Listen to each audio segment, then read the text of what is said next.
because I think it'd be really cool to have all these like third-party things available for Cybertruck. Awesome. Thank you. All right. I mean, you could also probably just, you're that close, you could just say it or something, I don't know. Actually, we'd like you guys to queue up behind us. So Okay. 3 mics. All right. Yeah, so Go just ahead yeah, and queue go up. in line. Thank you. And try to make the question short so we can get through a lot of questions.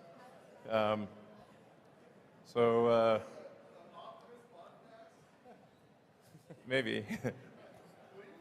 Oh, you mean just like a Tesla team doing a podcast about Optimus? Oh yeah, sure. Yeah, you know, I wonder if maybe we could have sort of like an addendum after the earnings call, which is like a 30 minutes podcast on Optimus or something, like for those who are interested. Okay, I think we'll do that. So, Great. all right. Hey, Elon, thanks for doing this today. It's an awesome event. Thank you. Welcome. Thanks for coming. Hope you guys are having a good time. Yeah, having a great time. I'm pretty confident we have the funnest shareholders meeting by a long shot. Undoubtedly, yeah. It's amazing. So, So I'm really excited about a lot of things with Tesla. It's hard to pick a good question that is going to cover everything. But with the energy side of the business, I think it's hugely underrated. I mean, we've got tons of problems in California with rolling blackouts. Sure. How do you think you can incentivize people, more for solar, battery backup, and we've got the referral program that's been beefed up as well. So, what are your thoughts there? How we can get people on board?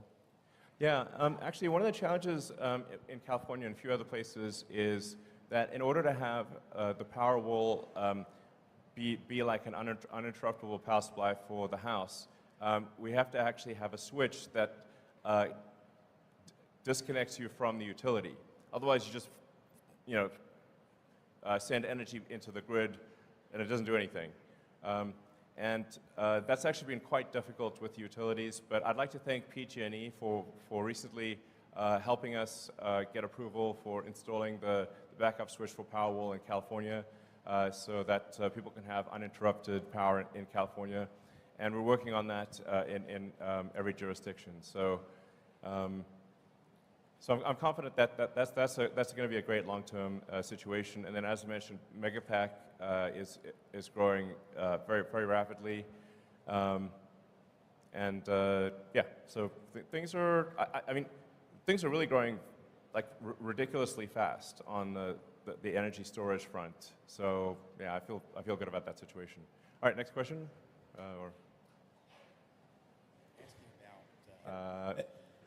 Hello. Great. Hey, Elon, a lot of people have just kind of been wondering, how are you doing? So just wondering, what's up? How you doing? How you feeling? We saw you were partying in Cabo recently, so just What, me? Must have been someone else. yeah, so how are you doing? Just human to human, how you doing? Well, I have to say, it's been a bit of a roller coaster situation. Like,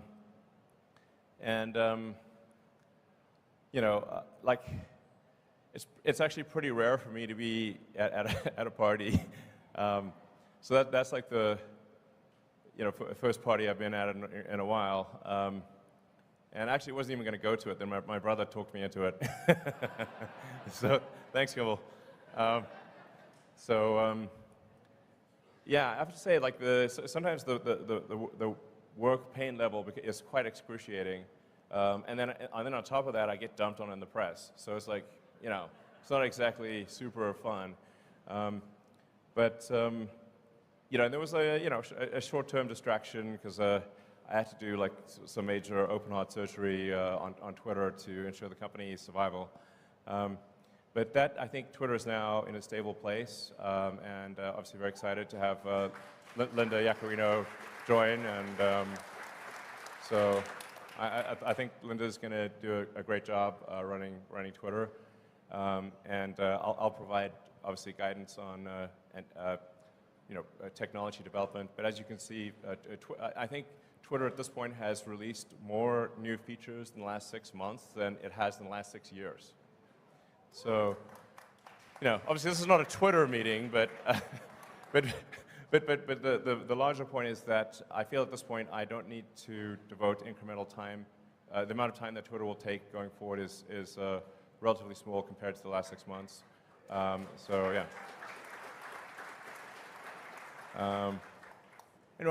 Apart from like there's like some macroeconomic things that we can't do anything about.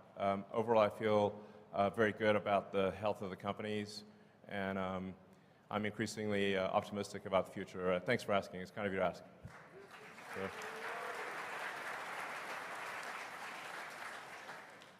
Have you guys considered stretching out the financing terms on your auto business? You talked about earlier, consumers don't necessarily look at the sticker price they're paying. All they're concerned about is monthly payment. Right. And one of the fundamental advantages of an EV is that it's substantially more durable. And so would you guys ever consider stretching terms out to 10 years, especially in this rate environment, given the shape of the yield curve? Extending the terms out that farther, you'd actually be capturing a lower cost of funds. Yeah, I mean, the important thing to appreciate is that, like, that the vast majority of the financing is from banks. So it's kind of whatever the banks are prepared to do. I mean, this year, I guess we'll do on the order of $100 billion of sales. And we don't have $100 billion in cash to finance that. So the vast majority of it has got to come from, from banks. So it's really the bank's choice of what they're willing to do. And it has been tricky with banks recently because, as I mentioned earlier, if you're a bank and you're not sure whether you're going to be alive or not, it's a pretty big distraction, and increasing your auto loan portfolio is very much a secondary priority. So it's just important to appreciate it's not up to Tesla, it's up to the banks. And there's not some easy solution where you can say have a so-called a captive financing arm, et cetera, because you have to securitize those loans, and the market for securitizing them is weak. There is no. I wish there was an easy path, but there isn't. So, I think it's just important to remember that the economy moves in cycles, and we've had a very long period of upcycle. The next 12 months will be, I think, difficult for everyone. And I think, when Berkshire Hathaway had their annual meeting, Warren and Charlie actually said, like, hey, this year, the Berkshire companies are going to make less money. They're very well-run organizations, and I think that's just generally true for the economy. So. It's also important to remember that there are good times and there are dark times, but then the good times follow the dark times. So my advice would be, don't look at the markets for the next 12 months. If there's a dip, buy the dip. And I think you will not be sorry because there's just generally a sort of there's an economic cycle to things, but things come back up. So my guess is tough times for a year. Like I said, just my guess. But then Tesla will emerge stronger than ever, and the long term, if you say like net present value of future cash flows, will be incredible, in my opinion. All right. So.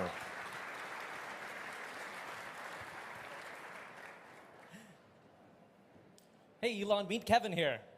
Hey, how's it going? Good, thanks. So Tesla is the largest position in my ETF, ticker PP, and that's for pricing power. Right. And I'm curious, I really think that some of the features that you highlighted here, like the over-the-air airbag deployments of improving the features, the safety features, are great things that we could be advertising. I know you've heard this many times before. I know you have. But sorry, go ahead, yeah. $525 off every car this year is half a Netflix's advertising budget. $1,000 is the entire Netflix advertising budget, and I see their ads everywhere. Why not advertise these things that you told us here? I feel like nobody else knows about this. I just talked to Gordo, the Tesla bear, and he's still talking about 2016 New York Times pieces. These people are in the past, man. That's like 7 years ago at this point. Yeah, I mean, that's what I'm saying. yeah. It's actually, I talked to a lot of people, and they still think that like Teslas are like super expensive. And like, no, actually, the starting price for a Tesla is below the average auto price in the US. It's like, and that's a good thing. I mean, I think it's good that it's that way, you know? Like, our goal was always to make cars that are affordable to the general public. So I hear you. I mean, I think, and it's indeed ironic that, you know, Twitter is like highly dependent on advertising. So, you know, here I am, it's like, you know, never used advertising really before, and now have a company that's highly dependent on advertising. So I guess I should say advertising is awesome and everyone should do it. But I think I hear your sort of larger point, which is that there are amazing features and functionality about Teslas that people just don't know about. So, yeah. And although there's obviously a lot of people that follow, like, say, the Tesla account and the, you know, my account, whatever, on Twitter, to some degree, it is preaching to the choir. And the choir is already convinced. So I think what you're saying does have some merit. And you know what?